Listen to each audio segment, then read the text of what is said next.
नमस्कार, मैं हूं अमित कुमार पालित। दोपहर के 12 बज रहे हैं और वक्त हो गया है प्रहार का। एक हार ने ममता बनर्जी के सारे मॉडल को ध्वस्त कर दिया है। कोलकाता से लेकर दिल्ली तक दीदी के खिलाफ विद्रोह ही विद्रोह है। ममता बनर्जी की पार्टी टीएमसी 3 टुकड़ों में बंट गई है। कोलकाता में विधायकों के बाद अब दिल्ली में सांसदों ने भी ममता के खिलाफ विद्रोह करके अपना अलग गुट बनाने का बिगुल फूंक दिया है। सवाल यह है कि क्या अब ममता के पास कोई बचा है? अगर बचा है तो कौन है? क्या सिर्फ अभिषेक बनर्जी और चंद नेताओं के भरोसे ममता पार्टी चलाएंगी?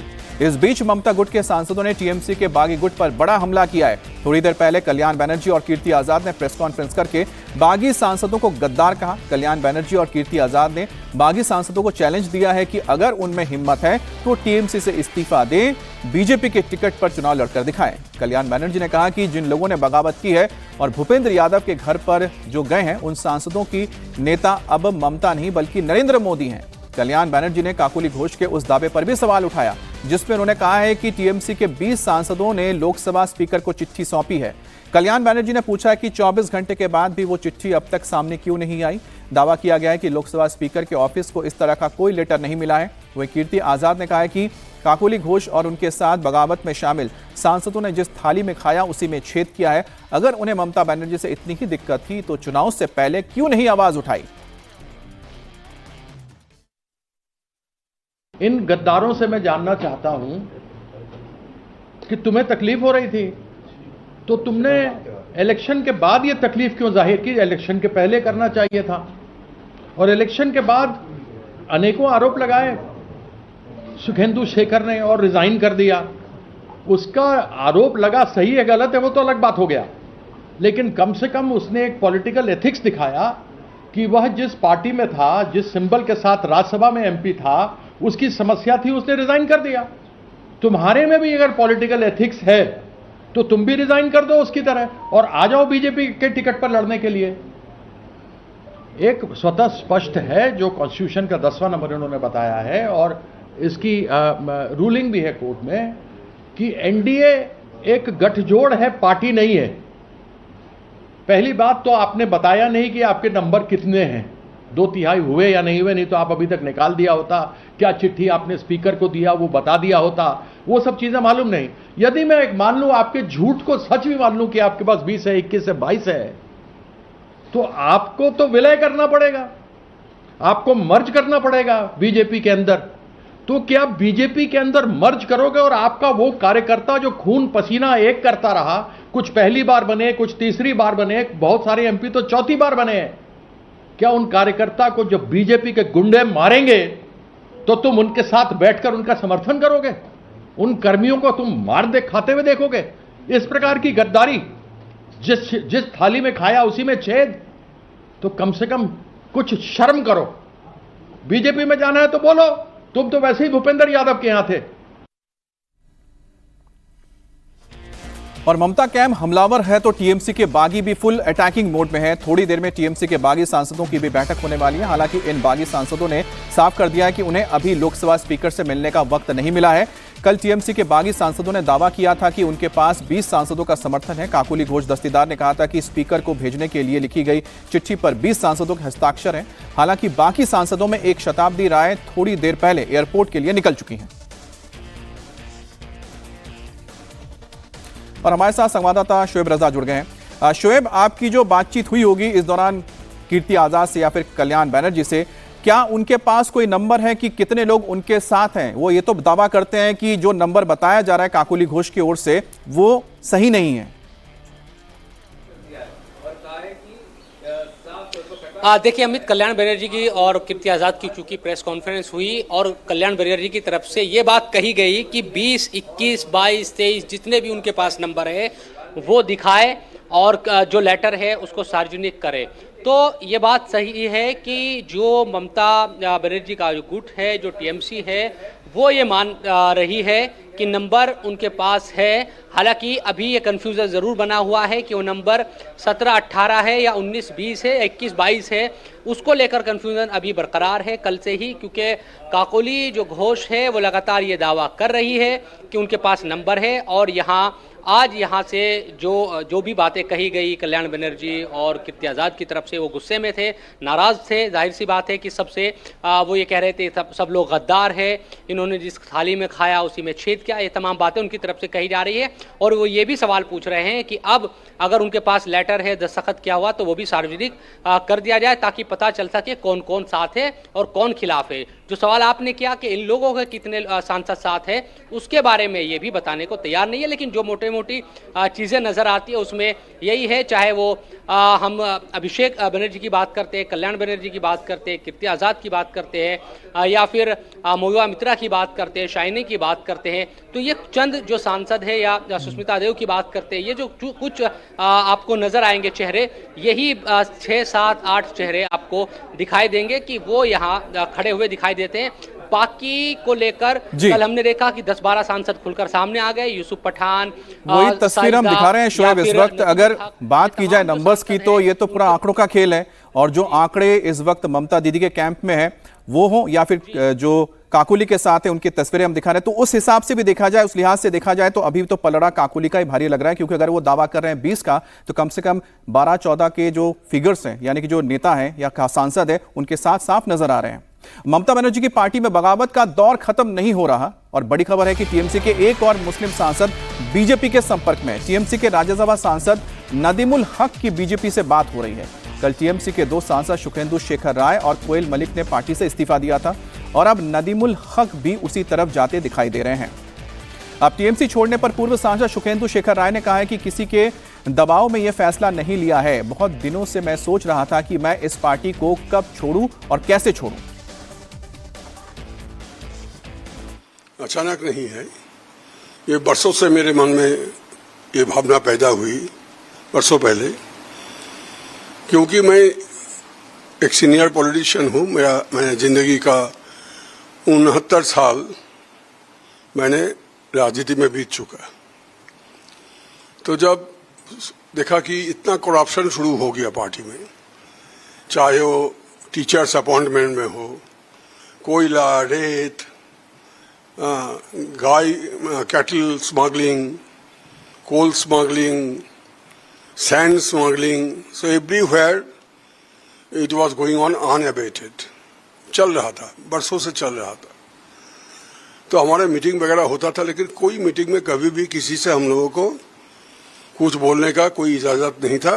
वो कुछ निर्देशिका आती थी और वो निर्देशिका को पालन करना है, बस।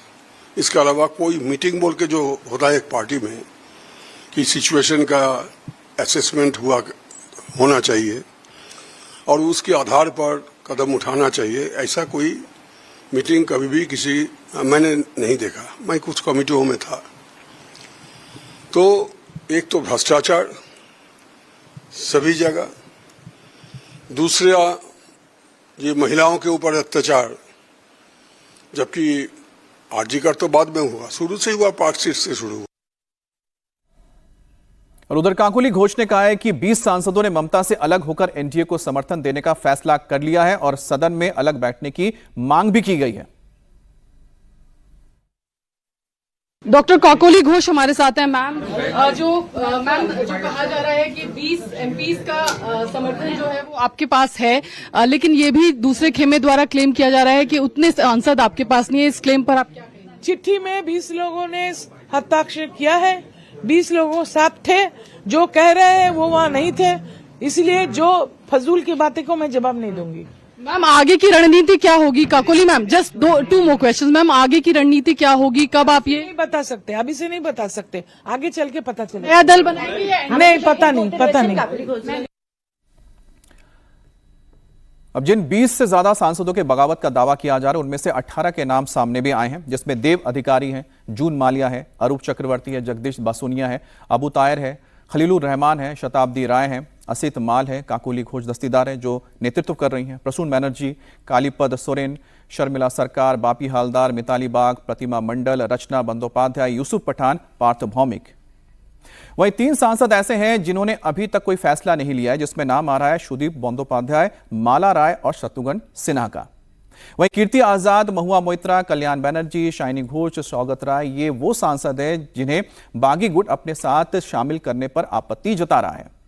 अब टीएमसी में बगावत की आग नगर पालिका तक फैल गई है। उत्तर दमदम नगर पालिका के 35 पार्षदों में से 21 ने इस्तीफा दिया है, जिनमें अध्यक्ष विधान विश्वास भी शामिल है। इधर ममता बनर्जी के सबसे करीबी नेता फिरहाद हकीम ने ऋतुब्रतो से मुलाकात की है। फिरहाद हकीम ने ऋतुब्रतो बंदोपाध्याय के घर जाकर उनसे मुलाकात की। कुणाल घोष भी ऋतुब्रतो बनर्जी से मिले और फिरहाद हकीम का ऋतुब्रतो से मुलाकात भी चर्चा का विषय बन गया है। शुक्रवार को कोलकाता नगर निगम के मेयर पद से इस्तीफा देने के बाद फिरहाद हकीम विधानसभा पहुंचे, जहां उनकी मुलाकात तृणमूल कांग्रेस के बागी गुट के विधायक संदीपन साहा से हुई थी।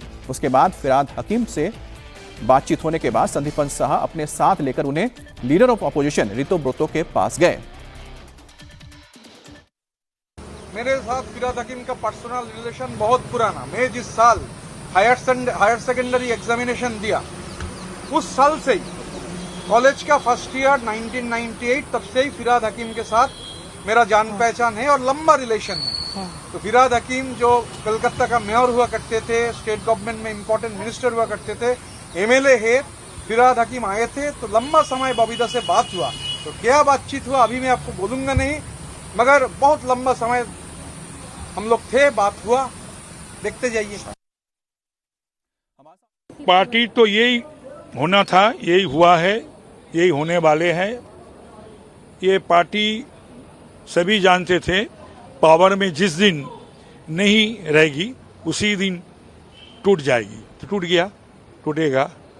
कौन मानने वाला है आज? क्षमता में नहीं है तो कौन मानने वाला है आज ममता को या अभिषेक को? और हमारे साथ ओंकार सरकार जुड़ गए हैं। ओंकार, जिस तरह से ऋतुब्रतो बता रहे हैं, मुस्कुराते हुए कह रहे हैं कि बड़ी लंबी बातचीत हुई है, क्या बातचीत हुई होगी?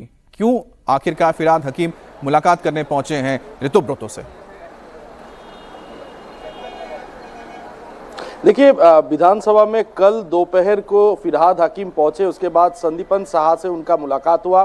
संदीपन साहा से मुलाकात होने के बाद कुछ टाइम बातचीत भी उन दोनों के बीच हुआ। उसके बाद लीडर ऑफ अपोजिशन ऋतुब्रतो बनर्जी के घर पर जाकर वो बैठक हुआ। लंबे समय से बैठक हुआ। वो ऋतुब्रतो बनर्जी बाहर आके वो बताए भी कि काफ़ी समय से बैठक हुआ। जो बातचीत सामने आ पा रहा है कि क्या इस वक्त हालात बने हुए हैं, क्या बागी विधायक क्या कहना चाहते हैं, इसका पूरा जायजा लेने के लिए ही फिरहाद हकीम कल पहुंचे थे विधानसभा। और विधानसभा में पहुंचने के बाद बागी विधायकों के साथ बातचीत भी हुआ, क्योंकि जहां तक अभी तक पता चल पा रहा है कि फिरहाद हकीम अभी तक ममता बनर्जी और अभिषेक बनर्जी के साथ ही है। तो उनका क्या राय है, उनका क्या विचार है, यही जानने के लिए फिरहाद हकीम कल पहुंचे थे और लंबे समय से बैठक भी किए। और इसी जगह से एक अटकलें और भी लगाया जा रहा है, क्या आने वाले दिनों में फिरहाद हकीम भी बागी विधायकों के साथ मौजूद होंगे? क्या उनके साथ स्पीकर को लेटर देते हुए ये कहेंगे कि वो ममता बनर्जी के साथ नहीं है, वो ऋतुब्रतो बंदोपाध्याय को ही सपोर्ट कर रहा है? ये देखने वाली बात होगी। हालांकि कल विधानसभा में फिरहाद हकीम पहुंचे थे और दोपहर में ऋतुब्रतो बंदोपाध्याय के साथ उनका लंबी बातचीत भी हुआ, जिसके वजह से ये अटकलें लगाया जा रहा है कि आने वाले दिनों में ऋतुब्रतो बंदोपाध्याय के साथ फिरहाद हकीम। एक बात भी तो जग जाहिर है ना कि अभिषेक बनर्जी के साथ फिरहाद हकीम की बनती नहीं है, और साथ ही है कि अगर उनको मौका मिलता है कि वो इससे अलग हो सकते हैं तो ऐसा मौका क्या वो गवाएंगे? क्योंकि अभिषेक बनर्जी और उनके बीच की जो ठनातनी है, ये तनातनी हर कोई जानता है। ममता बनर्जी ने सोचा भी नहीं होगा कि एक हार उन पर इतनी भारी पड़ जाएगी। अभिषेक बनर्जी ने सोचा भी नहीं होगा कि एक हार के बाद उनके पैर के नीचे से पूरी की पूरी सियासत ही खिसक जाएगी या सियासी जमीन ही बेदखल हो जाएगी। बड़ी खबर है कि अभिषेक बनर्जी के राइट हैंड जहांगीर खान को लेकर पुलिस फौलता के इस दबंग को कोर्ट में पेश कर रही है। तो थोड़ी देर में कोर्ट में पेशी हो जाएगी। जहांगीर खान को भारी सुरक्षा के साथ 24 परगना के डायमंड हार्बर कोर्ट में पेश किया जाएगा। खुद को पुष्पा बताने वाला जहांगीर कई दिनों से फरार चल रहा था। कल एसटीएफ ने उसे नेपाल बॉर्डर के पास से अरेस्ट किया है। जहांगीर देश छोड़कर नेपाल भागने की फिराक में था। जहांगीर को गिरफ्तार करने के बाद कल ही कोलकाता लाया गया और अब आज उसे कोर्ट में पेश किया जाएगा। जहांगीर खान के खिलाफ जबरन वसूली, धमकी देने और राजनीतिक हिंसा के 7 क्रिमिनल केस दर्ज हैं।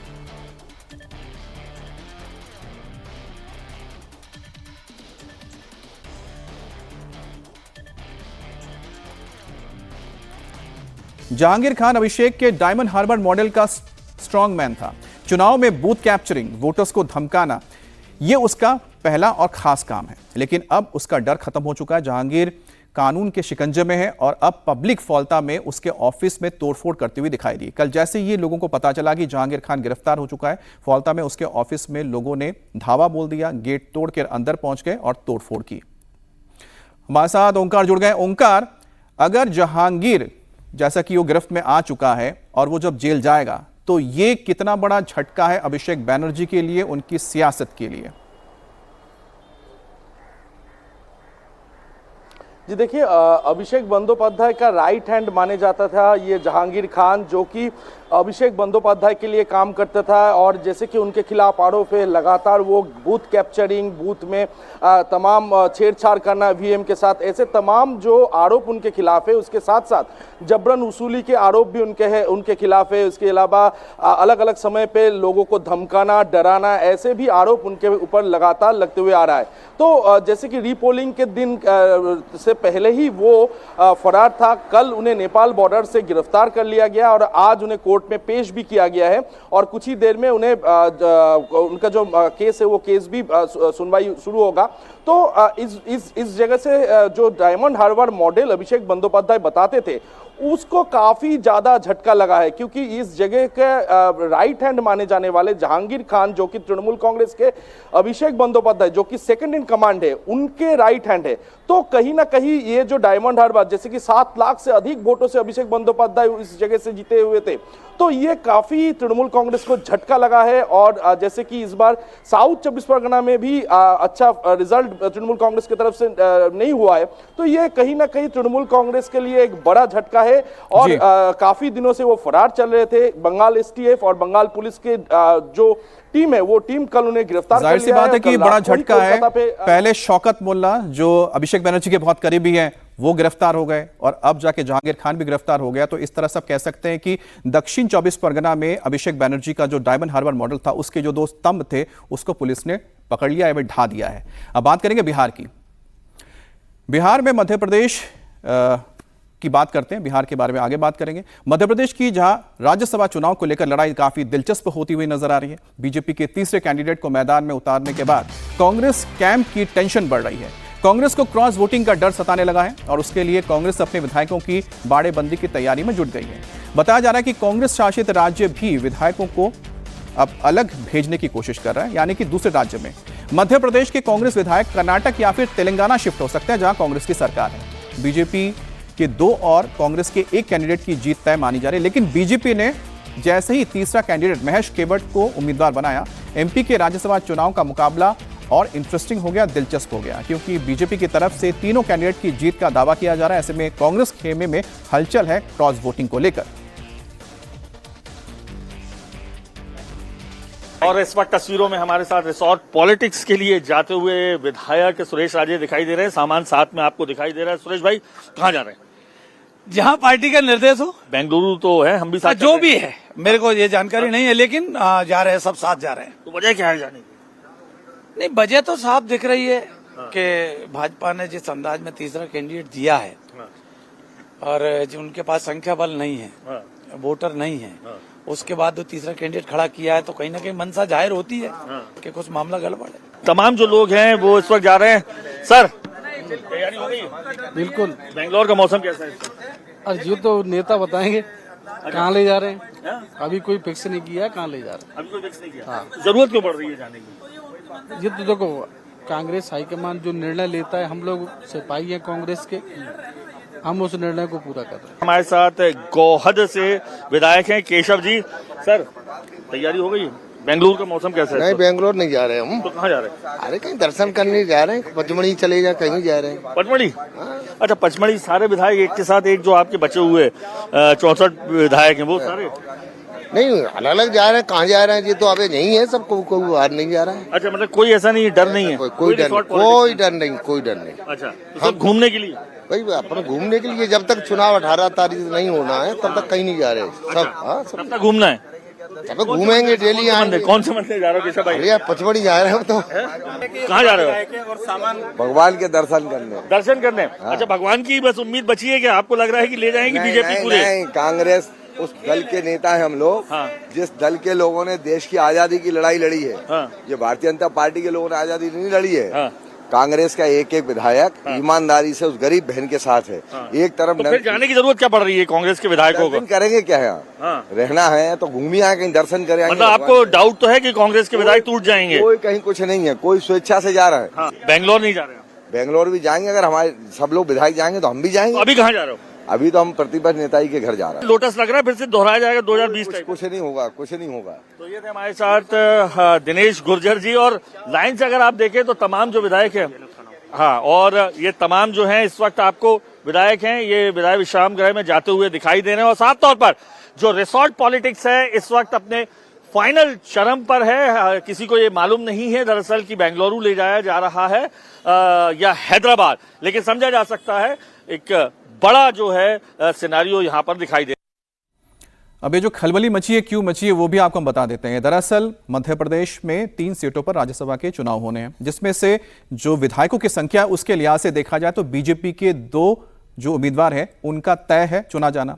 अब तीसरा जो नंबर आता है वो कांग्रेस के खाते में जाना तय है। देखिए कि जयंती नटराजन जो राहुल गांधी की बहुत करीबी हैं, उन्होंने पर्चा भरा, लेकिन बीजेपी ने यहां पर महेश केवट को मैदान में उतार दिया। अब जैसे ही महेश केवट को मैदान में उतारा गया, यहां पर ये पूरा का पूरा जो चुनाव बहुत ही जो आप कह सकते हैं कि फीका था, वो दिलचस्प हो गया है। अब कांग्रेस को यह डर है कि क्या उनके खेमे में सेंधमारी लग सकती है। देखिए, एक वक्त था जब तक ज्योतिरादित्य सिंधिया थे तब तक 3 खेमे में बटा हुआ था। एक दिग्विजय सिंह का खेमा, एक कमलनाथ का खेमा और एक यहां पर था सिंधिया का खेमा। लेकिन अब सिंधिया हट गए तो 2 खेमे बचे हैं। देखिए, यहां पर दिग्विजय सिंह भी नजर आ रहे हैं और कमलनाथ भी बचे हुए हैं। हालांकि जीतू पटवारी को जिम्मेदारी सौंपी गई है, लेकिन अब देखना होगा कि अगर इन खेमे में अपने नेताओं को लेकर, क्योंकि ये सुनते हैं इनके नेता क्या कहते हैं अपने विधायकों को, वही होने जा रहा है। अगर इसमें से किसी भी कमलनाथ या दिग्विजय सिंह ने एक भी इशारा किया अपने एमएलएस को, तो उस तरफ ये वोट शिफ्ट हो सकते हैं। ये एक बहुत बड़ी चुनौती रही कांग्रेस के लिए। अब करते हैं बिहार की बात, जिसका मैंने जिक्र किया था। अब बिहार में होने वाले विधान परिषद चुनाव की बिहार में 10 सीटों के लिए चुनाव होने हैं और सभी 10 सीटों के लिए उम्मीदवारों ने नामांकन कर दिया है। लेकिन इस बीच टिकट नहीं मिलने से नाराज पूर्व मंत्री शिवचंद्र राम ने आरजेडी से इस्तीफा दे दिया है। अब शिवचंद्र राम प्रेस कॉन्फ्रेंस के दौरान फूट फूट कर रोने लगे। शिवचंद्र राम ने कहा कि टिकट ना मिलने से वो 4 रातों से सो नहीं पाए हैं। आपको बता दें कि महागठबंधन की ओर से आरजेडी ने सुनील सिंह को पर्चा दिया, यानी कि उनका नामांकन किया है। और साथ ही साथ आरजेडी सम्मान हमको दिया, लेकिन जिस तरीका से, जिस करकराहट में मैंने 3-4 दिन से अपनी जिंदगी को बिताया है, कि ऐसी जिंदगी भगवान नहीं करे कि किसी कि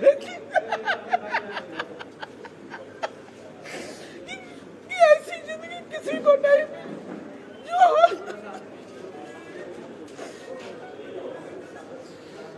मैं 4 रात सो नहीं पाया।